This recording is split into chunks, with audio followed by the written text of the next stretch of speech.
베드로전서 2장 1절부터 3절의 말씀을 통하여 버리고 사모해야 할 것에 대해서 살펴보았습니다. 5가지를 버려야 하고 1가지를 사모해야 된다고 말씀드렸습니다. 버려야 할 5가지가 무엇입니까? 모든 악독, 저기 나오죠? 모든 기만, 모든 비방을 한다. 이 5가지 중에 모든이라는 들어간 것이 3가지라 그랬죠. 악독, 기만, 비방하는 말, 그리고 외식과 시기입니다. 또한 사모해야 할 것이 1가지가 있다라고 말했습니다. 뭐냐면 갓난 아기처럼 신령한 젖을 사모하는 것입니다. 신령한 말씀을 사모하는 것입니다. 사모하지 않으면 아무리 신령한 말씀이라도 영적으로 들리지 않게 사모해야 합니다. 자, 오늘 우리가 읽은 본문 4절을 보시면 사람에게는 버림바가 되었으나 하나님께는 택하심을 입은 보배로운 산돌이신 예수께 나아가. 예수님은 사람에게는 버림바가 되었습니다. 예수님은 하나님이 택한 이스라엘의 그리스도로 왔습니다. 그러나 이스라엘 백성들은 예수님을 그리스도라 인정하지 않았고 십자가에다 버렸습니다. 요한복음 5장 18절에 이렇게 말하고 있습니다. 유대인들이 이로 말미암아 더욱 예수를 죽이고자 하니 이는 안식일을 범할 뿐만 아니라 하나님을 자기의 친아버지라 하여 자기를 하나님과 동등으로 삼으심이로라. 버린 이유는 사람이 되신 예수가 하나님의 아들 곧 하나님이라고 했기에 신성모독죄라는 죄를 적용해서 예수를 십자가에 단 것입니다. 결국 예수는 하나님이 지상 만민 가운데 먼저 택한 이스라엘 백성에게 환영받지 못했습니다. 요한복음 1장 11절은 말하죠. 자기 땅에 오매 자기 백성이 영접하지 아니하였으나. 그러나 예수님은 사람에게는 버림이 되었지만 자신을 이 세상에 보내신 하나님 아버지에게는 버림이 되지 않았습니다. 그 이유는 하나님의 뜻을 죽기까지 하면서 순종했기 때문입니다. 사도 베드로는 사람에게 버림이 되고 하나님께 택하심을 입은 예수를 산 돌이라고 했습니다. 리빙스톤, 살아있는 돌이라고 말했습니다. 왜 베드로가 예수님을 산 돌이라고 했을까요? 궁금하니 우리 한번 알아보십시다. 여러분, 처음 베드로가 예수님을 만날 때의 장면을 생각해 보시면 조금 알고 이해가 될 것 같습니다. 요한복음 1장 35절부터 42절에 나오는 내용입니다. 광야에 외치는 자인 세례 요한은 요단강에서 예수에게 세례를 베풀었습니다. 그리고 세례를 베푼 다음날 세례 요한의 제자들이 있었습니다. 그 제자들과 함께 서 있다가 예수님의 지나가심을 보고 보라, 하나님의 어린 양이라고 말합니다. 그래서 스승 요한의 말을 듣고 제자들이 예수님을 따라갑니다. 그 가운데 안드레가 있었고 이 요한복음을 기록한 사도 요한이 있었습니다. 예수님은 그리고 안드레는 자기가 예수님을 만난 다음에 자기의 형제인 시몬을 데리고 갔습니다. 시몬이 누구냐면 우리가 말하는 베드로입니다. 자, 예수님은 시몬을 보시고 이렇게 말합니다. 시몬아, 지금 네 이름이 시몬이지만 앞으로 너 이름이 게바가 될 것이라고 합니다. 게바는 뭐냐면 아람어입니다. 우리도 보면은 말이 있잖아요. 제주도 말, 서울 말, 경상도 말, 이런 것처럼 그 당시 이스라엘의 아람어를 예수님이 쓰셨는데요. 그 뜻을 풀면 뭐냐면 헬라어로 베드로 이런 뜻입니다. 베드로는 뭐냐? 반석입니다. 돌이라는 뜻을 가지고 있습니다. 자, 베드로는 자기에게 반석이라고 불러주신 예수를 생각하면서 베드로가 지금 당장 반석이 된 것이 아니라 앞으로 처음 만났을 때 얘기가 앞으로 너는 베드로가 될 거야. 이렇게 예수님이 얘기한 겁니다. 자, 그래서 베드로는 자기에게 반석이라고 불러주신 예수를 생각하면서 이 베드로전서를 기록할 때 예수님에게 꼭 맞는 돌은 없을까라고 생각하는 도중에 구약의 그리스도를 가리켜 기록된 돌이라는 말을 찾게 되었다고 저는 생각해 봅니다. 베드로가 발견한 그 돌에 관해 오늘 우리 본문 6절부터 8절까지 설명하고 있습니다. 6절을 가보시기 바랍니다. 성경에 기록되었으되, 이건 구약을 말합니다. 구약 성경에 기록되었으되 보라, 내가 택한 보배로운 모퉁이 뜰을 시온에 두노니 그를 믿는 자는 부끄러움을 당하지 아니하리라 하시니. 여러분 시온이라는 얘기 하죠? 영어로 지온이라고 말하죠. 지온. 시온이라는 건 뭐냐면 여러분 영원한 시온은 천국입니다. 이 땅에서 하나님이 시온이라고 말할 때는 어디를 두고 말해요? 예루살렘을 두고 말하는 거죠. 여러분 시온이라는 그런 얘기입니다. 자, 그래서 성경에 기록되는데 보라 내가 택한 보배로운 모퉁이 돌을 시온에 두느니 그를 믿는 자는 부끄러움을 당하지 아니하리라 하였으니. 이렇게 말합니다.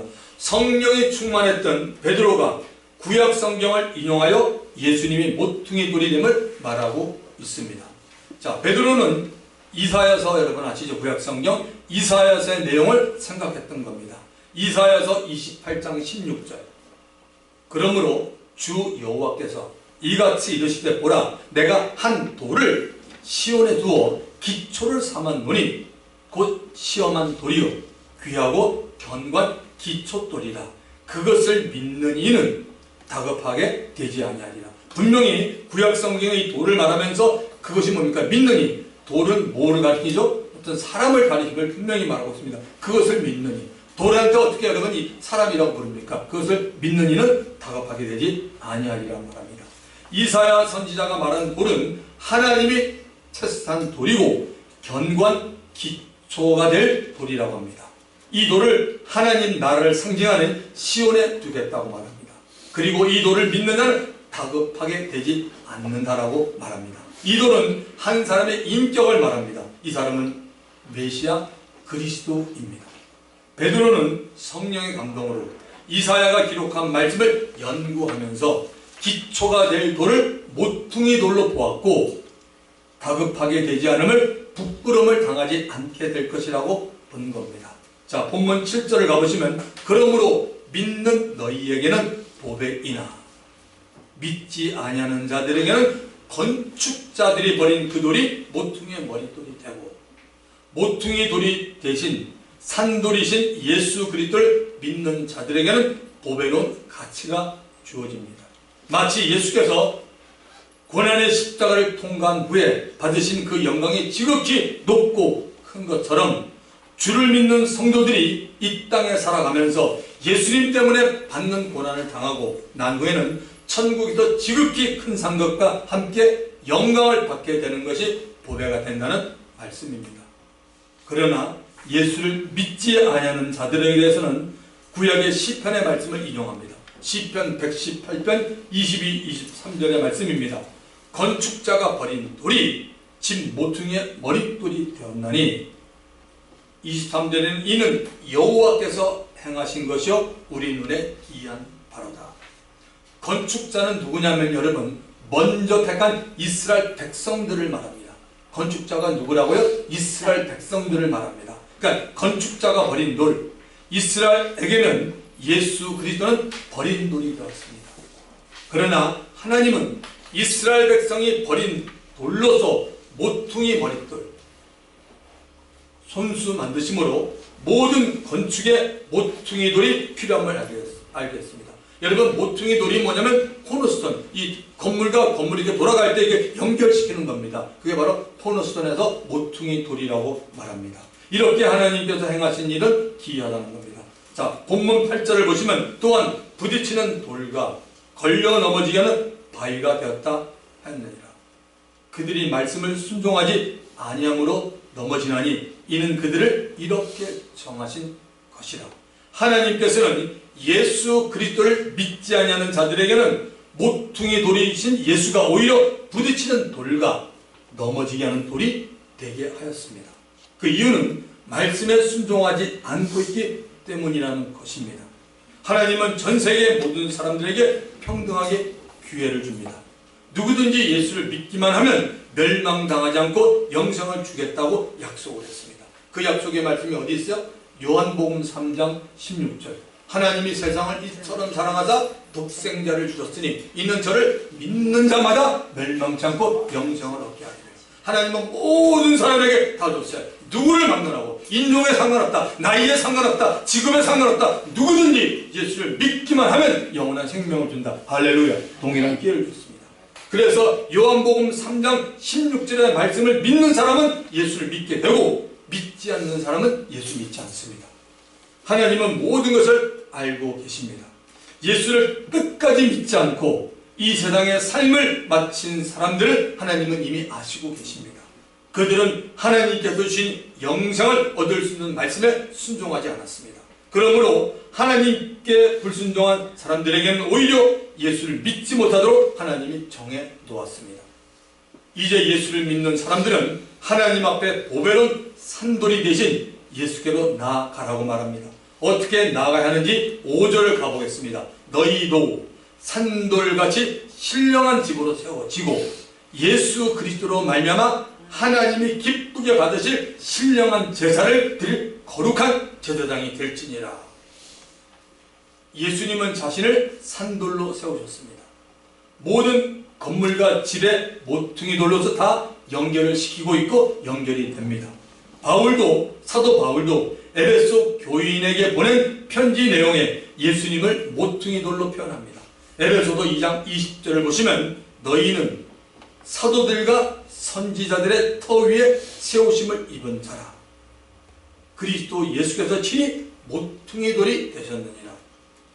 에베소도 2장 21, 22절에는 그의 안에서 건물마다 서로 연결하여 주 안에서 성전이 되어가고 너희도 성령 안에서 하나님의 거하실 처소가 되기 위하여 예수 안에서 함께 지어져 가느니라.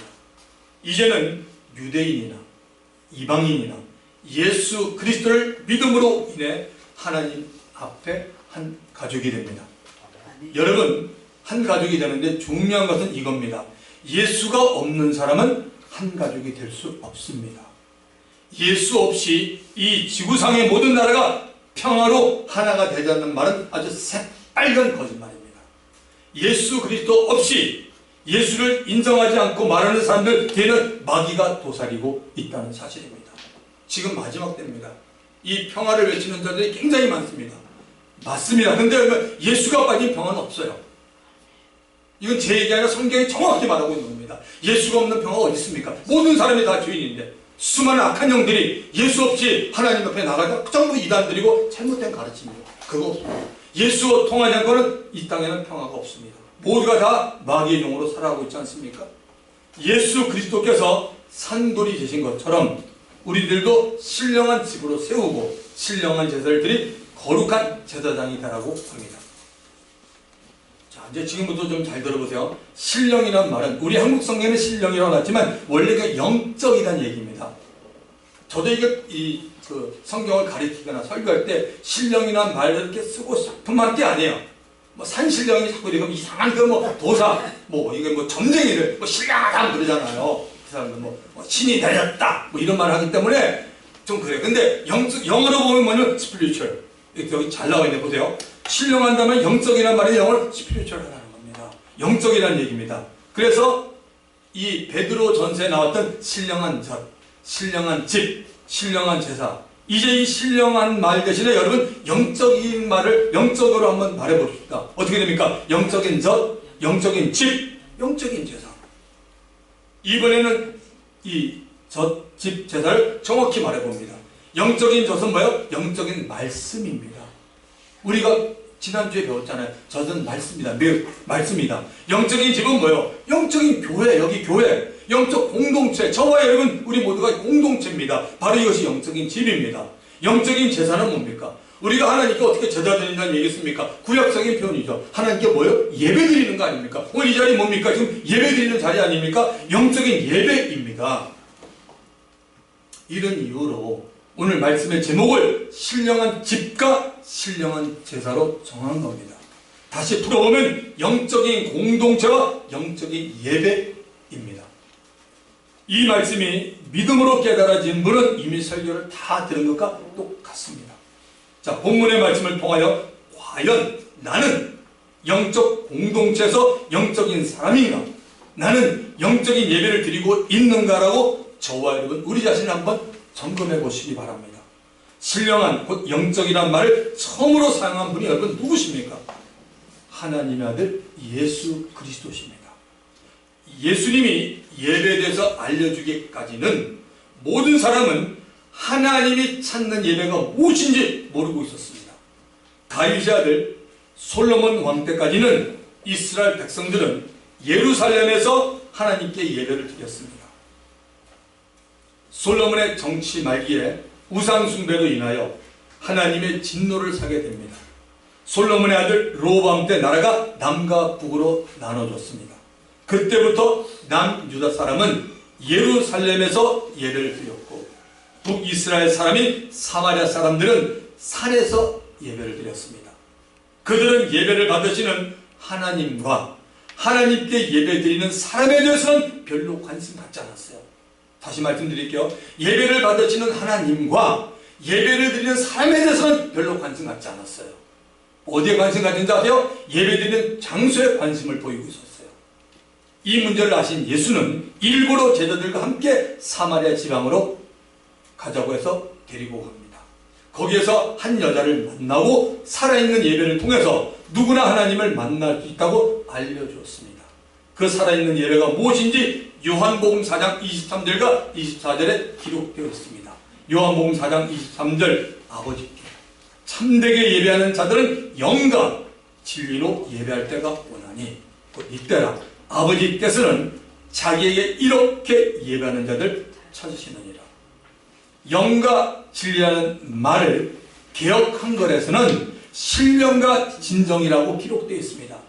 예수 오는 그 믿은 성도는 거의 다 이 신령과 진정이라는 말을 알 겁니다. 이 말씀을 잘 보시면 신령과 진정으로 예배할 때가 곧 이때라고 주님이 말씀합니다. 예수님이 오시기 전까지 하나님께서 먼저 택한 이스라엘 백성들은 하나님께 제사를 드렸습니다. 이스라엘 백성만큼 하나님께 제사를 많이 드린 민족은 아무 민족도 없습니다. 이스라엘 민족이 가장 많이 하나님 앞에 제사를 드렸습니다. 그 제사도 하나님께서 가르쳐 주신 겁니다. 하나님께서 제사에 바칠 희생제물을 정해 주셨고, 또한 그 제사를 주관하는 사람들인 제사장들도 하나님이 정해 주었습니다. 그런데 그들이 하나님께 드린 모든 제사는 영과 진리로 드려진 제사가 아니었습니다. 그저 형식과 절차를 따라 드린 것뿐입니다. 이 형식과 절차 속에는 이스라엘 하나님이 과연 어떤 분인지 모르고 제사를 드린 것도 포함되고 있습니다. 저는 오늘 여러분과 저에게 한번 묻고 싶습니다. 오늘 우리들 가운데 하나님께 예배 드리면서 하나님이 어떤 분인지 모르고 예배 드리고 있는 사람 계십니까? 그 예배가 아니죠. 내가 드리는 사람이 누군지 모르고 드리는 거예요. 그건 뭐 그냥 아무 데나 드리는 거 똑같죠. 뭐 일본 사람들은 800만 우상 있다고 뭐 얘기할 거 아니에요. 예배 드리는 사람이 살아계신 하나님 누군가를 모르고 예배 드리면 그럼 누구한테 드리는 거예요? 그럼 말이 안 되잖아요. 오늘 이게 얼마나 중요한 얘기입니까? 호세아서 4장 6절에 이런 말씀이 있죠. 내 백성이 지식이 없으므로 망한다. 하나님이 말했어요. 하나님의 백성은 지식이 있어야 된다. 세상 지식이 아니에요. 하나님을 아는 지식이 있어야 되는데 없으면 망한다라고 그분이 말씀했습니다. 세상 지식이 아니고 하나님이 누구인지, 하나님이 어떤 능력을 소유하고 있는지 몰라서 망한다는 겁니다. 하나님이 될 수밖에 없는 가장 기본적인 본질이 4가지가 있습니다. 제가 수요일날 나오신 요한복음 강의를 하면서 여러 번 말씀드렸는데 한번 같이 봅시다. 자, 4가지가 뭐냐면 꼭 기억하세요. 저건 정말 여러분이 아셔야 돼요.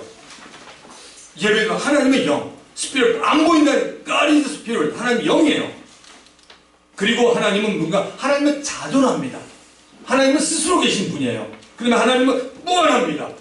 하나님은 크기가 없으신 분이에요. 무한하신 분이에요. 하나님은 뭐예요? 영원합니다. 이거는 정말 우리가 예수 믿고 난 다음에 이거는 알아야 돼요. 신학교에서 배우는 게 아니라 성경에 나와 있어요. 하나님 영, 하나님은 자존하신 분, 하나님 무한하신 분, 하나님이 영원하신 분, 이분께 우리가 예배 드리는 거예요.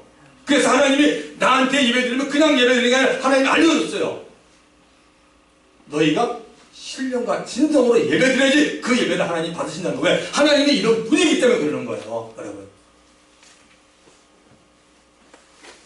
자, 이스라엘 백성들이 그렇게 오랜 세월 동안 여호와 하나님을 믿었지만 그들은 하나님이 영이라는 사실을 모르고 있었습니다.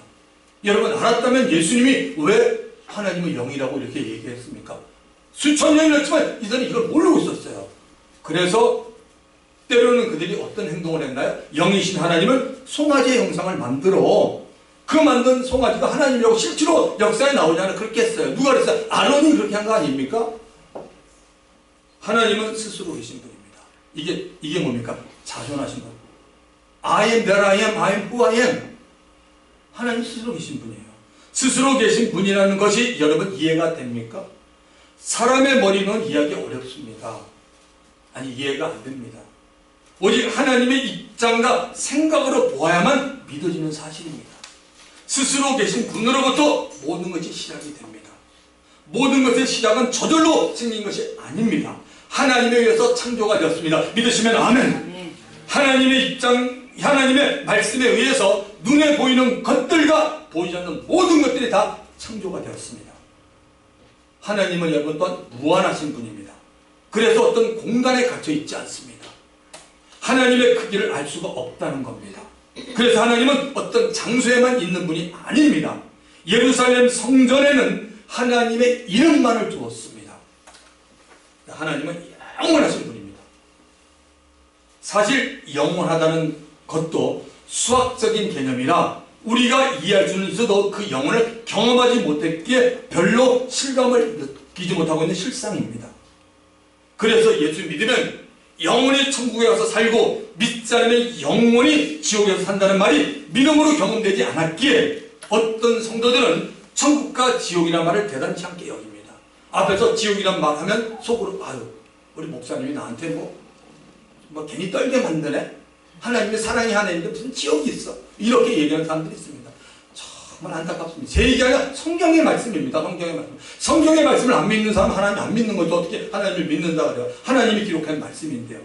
자, 이런 네 가지의 본질을 가진 하나님은 모든 걸 아시고 모든 것을 다 할 수 있는 분입니다. 거기다가 하나님이 뭐요? 더러운 분이 아니라 깨끗한 분 아니니까 윤리적인 속성은 그분은 어때요? 하나님 뭐요? 거룩합니다. 하나님만큼 거룩한 분이 없지요. 죄를 전혀 조금이라도 용납하지 않을 정도로 거룩하십니다. 그래서 여러분 예수 믿지 않고는 누구도 천국을 갈 수 못하는 여러 가지 많은 얘기가 합니다. 아니 그 죄를 어떻게 하나님을 씻으려고 해요? 어떤 종교나 어떤 걸 해도 다 하나님 보면 다 더러워요. 너무 시커매요. 죄인입니다. 마음속에 있는 거 다 아십니다. 하나님이. 우리를 창조하신 분 아닙니까? 그래서 하나님은 거룩. 그러니까 하나님의 거룩이 미치기 위해서는 누굴 믿어야죠? 예수 그리스도를 믿는 길밖에 없습니다. 자, 그 다음에 하나님은 뭐예요? 선하신 분. 많이 들었죠? 우리 하나님 너무 선하시다. 좋다는 얘기하고 달라요. 좋다는 거 사람 좋은 사람 많아요. 사람 선하다면 함부로 하면 안 돼요. 선이라는 기준은 하나님의 선합니다. 하나님이 선하다는 말 속에는 하나님의 사랑, 하나님의 국률, 불쌍히 여긴 국률과 뭐죠? 은혜가 있습니다. 여러분 은혜라는 단어 안 좋아하세요?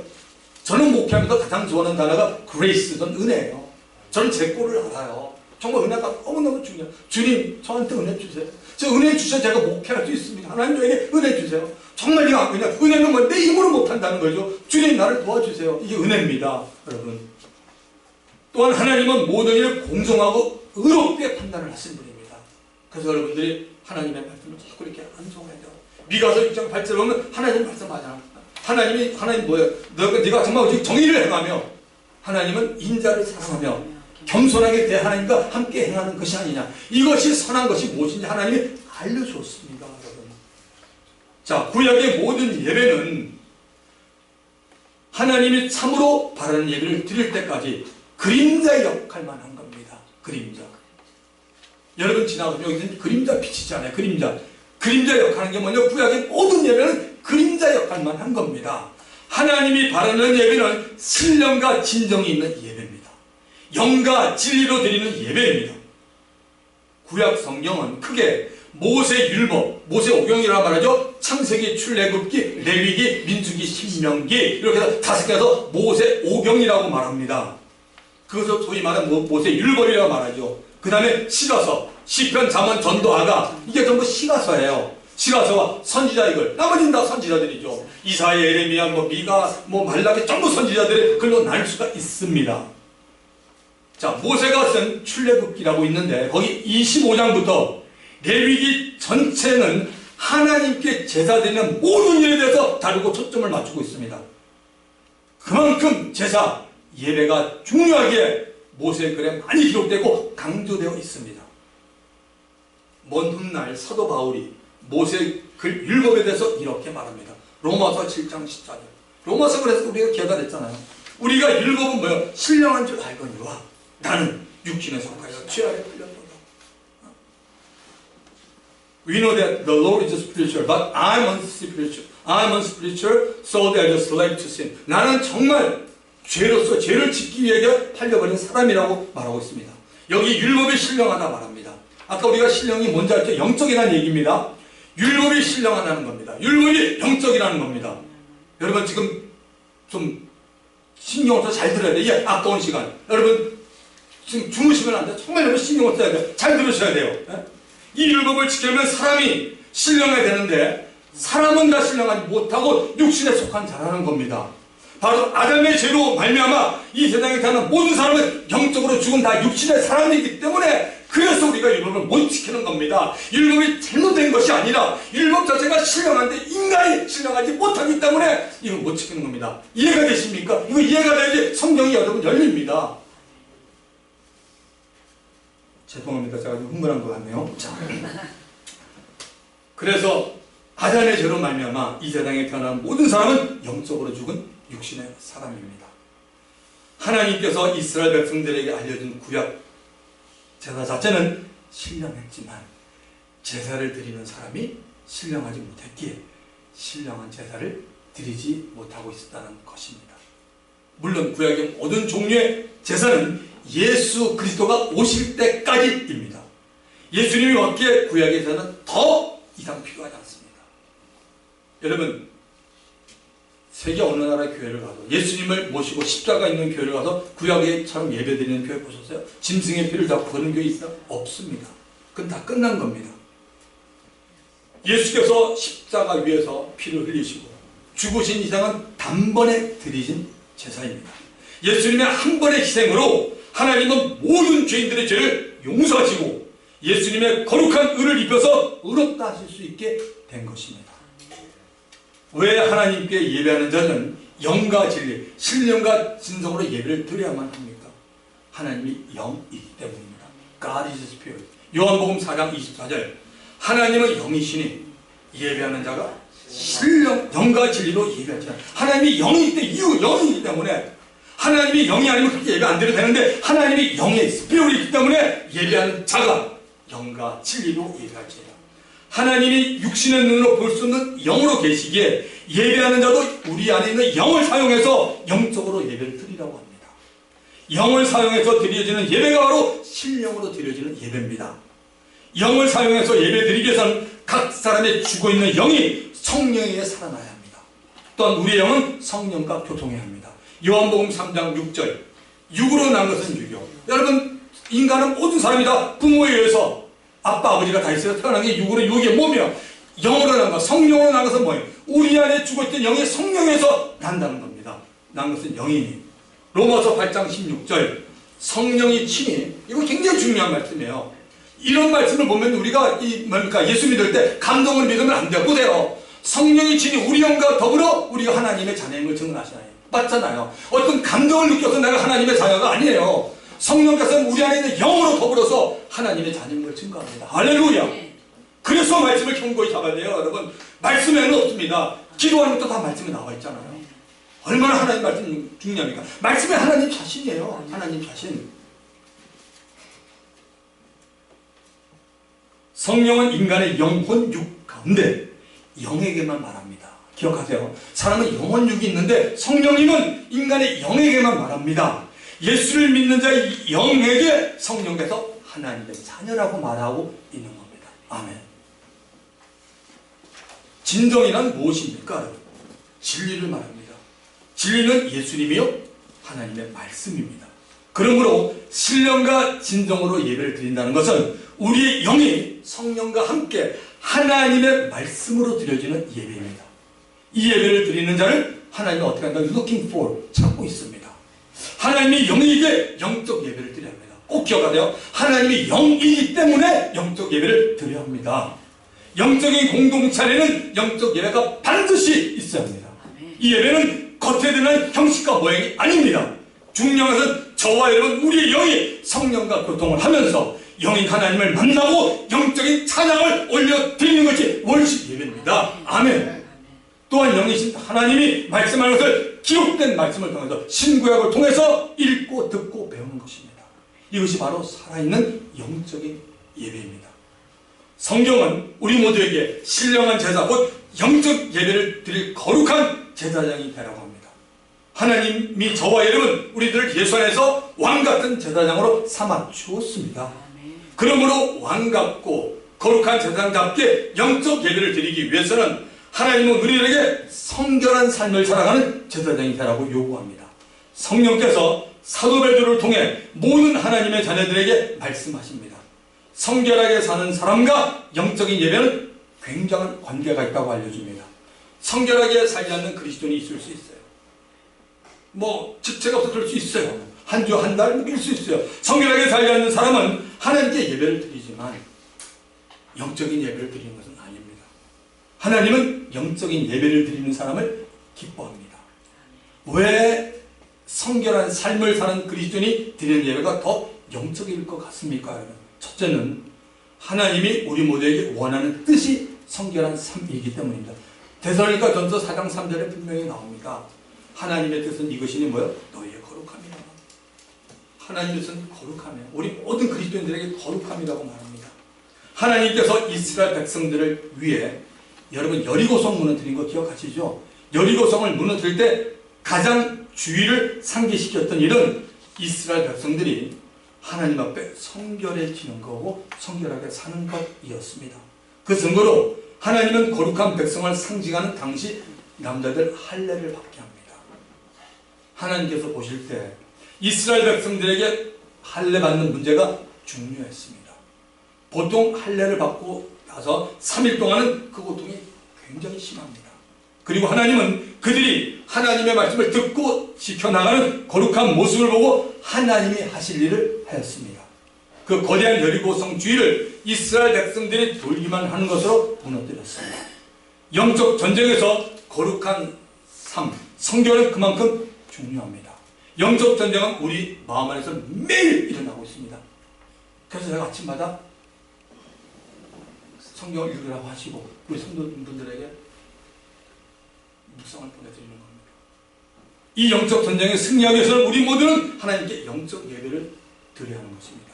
자, 두 번째는 성결한 삶을 사는 그리스도인이 예배가 더 영적인 이유는 둘째는 성결한 삶을 살면 마귀로부터 참소를 받지 않는다. 이거는 정말 너무너무 중요해요. 이런 그리스도인들이 참 많아요. 저도 가끔 이럴 때가 있어요. 이게 정말 중요해요. 한번 들어보세요.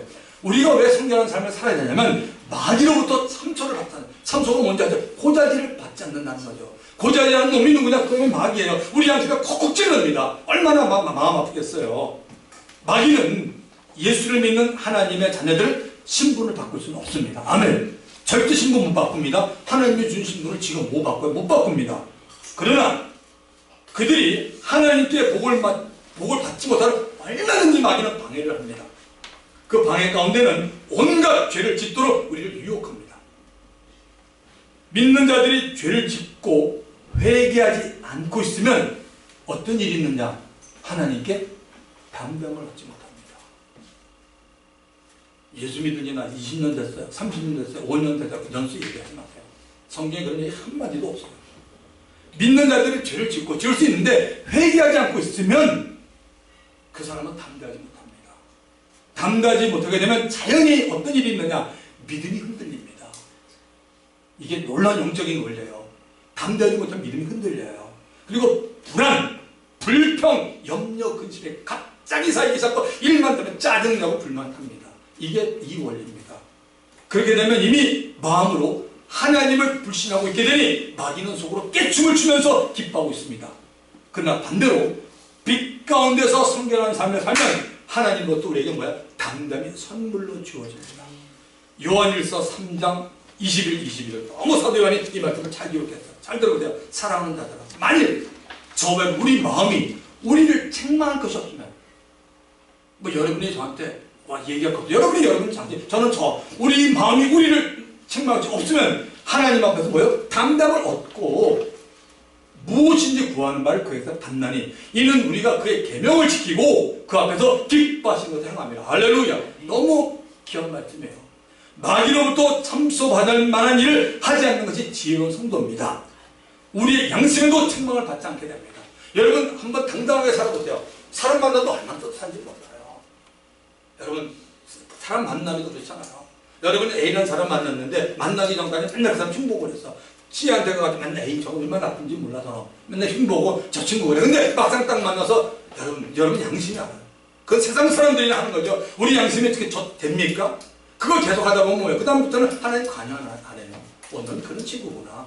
너는 양심이 썩어물어졌구나. 주님도 손대요. 그렇게 되면요. 그러니까 우리가 정말 하나님의 말씀을 받아들이고 그대로 살면 누구의 도움이요? 하나님의 도움이 날마다 있습니다. 할렐루야. 믿으셔야 돼요. 주님이 저를 도와주기를 원하고 때리기를 원하는 분 아니에요. 하나님은 얼마든지 너무나 수많은 방법, 우리를 너무 사랑하세요. 우리 하나님 우리를 불쌍히 여기세요. 우리를 도와주기를 원하시는데 우리가 자꾸 미꾸라지 모양 자꾸 딴 데로 가고 하나님 앞에 나오지 않고 그러니까 계속 어려워지는 겁니다. 그래서 우리의 양심에 책망을 받지 않게 됩니다. 마귀로 참소도 끊어지죠. 이것이 바로 영적 예배를 온전히 드리고 성공시킬 수 있는 자가 되는 겁니다. 신령한 길인 영적인 교회로 세워져 가기 위해서는 우리 모두는 영적으로 성장을 해가야 됩니다. 가만히 있으면 안 됩니다. 영적 성장과 함께 우리들이 거룩한 삶을 살 수 있습니다. 그러기 위해서는 성령과 함께 동행하며 영적인 하나님의 말씀을 먹고 마셔야 합니다. 성장하기를 바라면 성장을 가로막는 요소를 버릴 줄도 알아야 합니다. 또한 썩은 것들을 뿌리째 뽑아내고 잘라야 할 것들을 잘라내야 합니다. 이런 결단을 하나님 앞에 보이는 성도들의 영적 성장은 정말로 아름답게 잘 자라갑니다. 신앙의 성장을 가로막는 요새를 없애는 일이 우리의 여러분 결단만으로 결코 안 돼요. 성령의 충만을 받고 성령에게 사로잡혀야 가능합니다. 진실된 회개를 하는 사람에게는 성령의 역사가 나타납니다. 진실된 회개를 하는 사람에게는 성령의 역사가 누구를 만나고 나타납니다. 왜냐하면 그 회개에 예수의 피가 적용이 되었기에 예수의 피가 적용되면 나타나는 것이 뭐냐? 바로 기름 부으심이에요. 여러분. 성령의 충만으로 바로 연결됩니다. 이렇게 하나님께서는요 우리를 갖다가 살리기 위해서 계속 지금도 말씀을 듣게 하고 우리가 하나님 앞에 나오는 것 나오기 어려울 때 뭡니까? 그거 하나님 앞에 다 털어놓고 예수님의 그 피로 없이면 성령의 기름 부으심이 임하기 때문에 막 기쁨이 넘치고 그래 내가 어제까지 내 이런 못 했으면 그래 내가 한번 해보자 나 할 수 있다 막 이런 각오가 쓸 수 있는 겁니다. 자, 성령 충만하기 전에 베드로와 성령 충만한 후에 베드로에 달랐던 점 한 가지를 우리 한번 살펴봅니다. 뭐가 달랐냐면 담대한 믿음이 달라졌습니다. 베드로에게. 베드로는 담대한 믿음의 사람이 되었습니다. 만약에 우리들 가운데도 자신이 담대한 믿음의 사람이 아니라고 생각이 되면 다음 성령 충만 받아야 합니다. 아직까지 한 번도 성령의 충만을 받은 적이 없는 사람은 반드시 성령의 충만을 사모하고 기도해야 합니다. 담대한 믿음의 사람이 되면 그 사람의 입에서 예수가 증거되고 있다는 사실입니다. 예수를 무엇으로 증거합니까? 크게 세 가지입니다. 첫째는 자신이 만난 예수를 간증합니다. 내가 만난 예수를 간증합니다. 간증을 하는 사람은 자신이 예수님을 경험했기 때문에 확실하게 뜨겁게 간증할 수 있습니다. 생동감이 넘칩니다. 그럼에도 간증은 극히 개인적인 것이라 잘못하면 예수를 나타내지 못하고 자기 자신을 나타나게 되어 오히려 하나님의 영광을 가릴 때가 있기 때문에 조금 조심은 하셔야 됩니다. 두 번째는 하나님의 말씀을 가지고 증거합니다. 베드로가 가장 많이 달란 중에 하나가 하나님의 말씀을 그때마다 상황에 맞게 그는 선포했습니다. 구약의 말씀과 예수께 드렸던 말씀으로 예수 그리스도를 증거하였습니다. 베드로가 말씀에 붙들렸던 것입니다. 여러분 사도행전에 가보시면 베드로가 복음을 전하러 간 곳마다 능력 있게 말씀을 전하고 있습니다. 성령의 충만을 받은 베드로가 담대히 입을 열면 하나님의 말씀이 선포되었고 그 말씀을 통해 사람들이 구원을 받기도 했으며 병든 자가 일어나기도 하고 사람들이 하나님께 회개하고 주께로 돌아왔습니다. 베드로가 하나님의 말씀을 가지고 예수 그리스도를 증거하지를 않았다면 베드로를 통해 성령께서 역사를 하지 않으셨을 것이고 이적과 표적도 나타나지 않았을 것입니다. 가장 중요한 영혼 구원도 할 수 없었습니다. 저와 여러분도 만나는 사람에게 우리가 말씀을 전하지 않으면 그 사람에게 아무런 일도 일어나지 않습니다. 그러므로 우리는 성령의 충만을 받고 담대해야 합니다. 말씀을 알아도 성령으로 충만하지 못하면 복음을 전하지 못한다는 사실을 잊지 마시기 바랍니다. 하나님 말씀 알아도 내가 성령으로 충만하지 않으면 말씀 못 전해요. 내가 말씀 하는데 왜 못 전할까? 다른 거 아니에요. 성령 충만하지 못하기 때문입니다. 셋째는 믿음의 기도로서 증거합니다. 아주 중요합니다. 베드로가 성령의 충만을 받고 담대했던 증거는 믿음의 기도입니다. 베드로는 기도의 많은 양도 채웠고 또한 믿음으로 명령하여 기도했습니다. 믿음의 기도, 예수의 이름으로 믿음으로 명하여 하는 기도는 능력이 나타나는 기도입니다. 믿음의 기도의 특징이 뭐냐면 아주 짧습니다. 길게 할 필요가 없습니다. 이렇게 하면 됩니다. 예수의 이름으로 그 문제에서 명령하면 됩니다. 질병은 떠나갈지어다. 문제는 사라질지어다. 부족한 돈은 채워질지어다. 악한 귀신은 떠나갈지어다. 건강함을 입을지어다. 복을 받을지어라고 말하면 됩니다. 대신에 한 가지 의심만 안 하면 돼요. 엄청난 겁니다. 여러분 하나님이 이 우주 만물을 뭘로 만들었어요? 말씀이 어디서 나왔나요? 입에서 나왔잖아요. 인간이야말로 하나님의 형상과 모양을 따라서 살았어요. 말이 굉장히 중요해요. 성령님도 알고 마귀도 이거 알아요. 그래서 우리가 마귀가 좋아하는 언어 쓰면 안 돼요. 우리가 성령이 좋아하는 언어 뱉으면요 엄청납니다. 여러분 저기 밖에 보면 우리 들어오는 화분 있잖아요. 우리 교회에 물 주는 사람이 있어요. 그 저한테 같이 들어주는데 저는 아침에 나와서 가면서 옷을 보면서 예수 이름을 명하노니 건강함을 입을지어다. 아니 저 살아있다고요. 죽은 게 아니에요.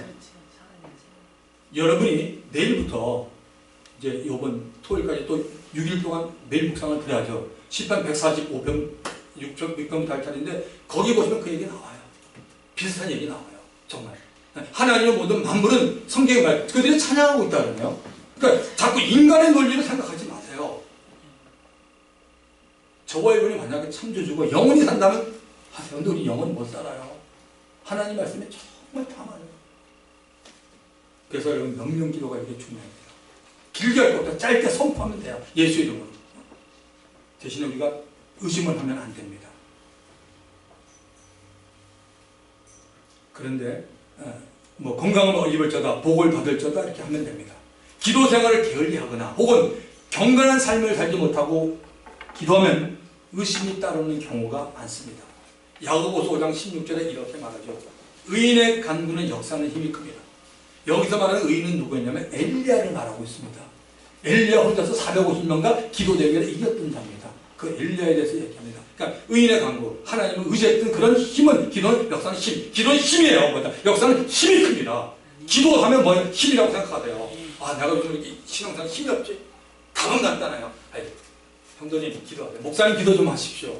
사모님 기도하세요. 권사님 기도하세요. 이거 답이에요. 영적 힘이. 이건 믿으셔야 돼요. 성경 맞죠? 힘이에요.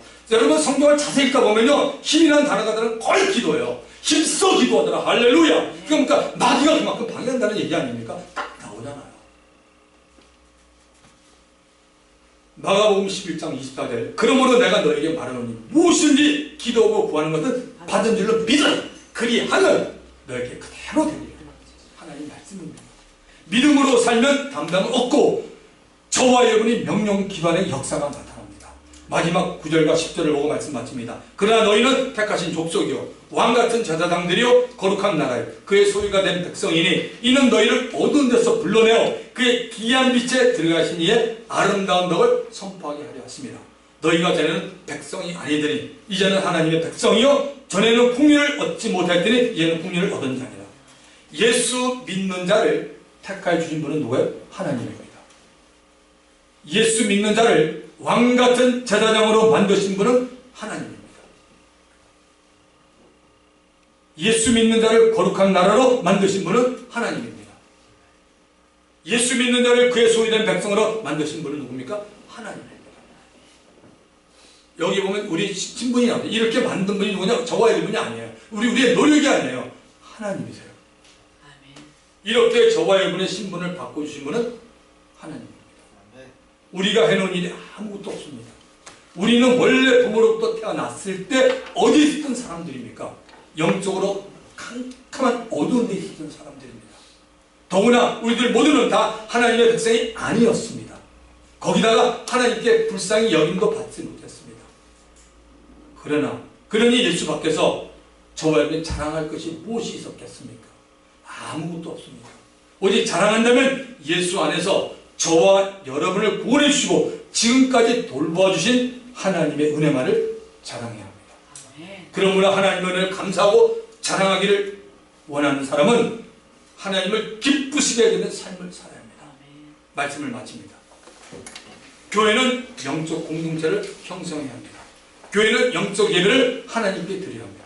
하나님이 기뻐하시는 영적 예배를 드리기 위해서 매일의 삶을 거룩한 제사장답게 죄악을 멀리하면서 기도와 말씀으로 성결하게 되기를 주의 이름으로 축원드립니다. 오늘 말씀을 기억하면서 주님 한번 부르고 통성하여 기도합니다. 주여 아버지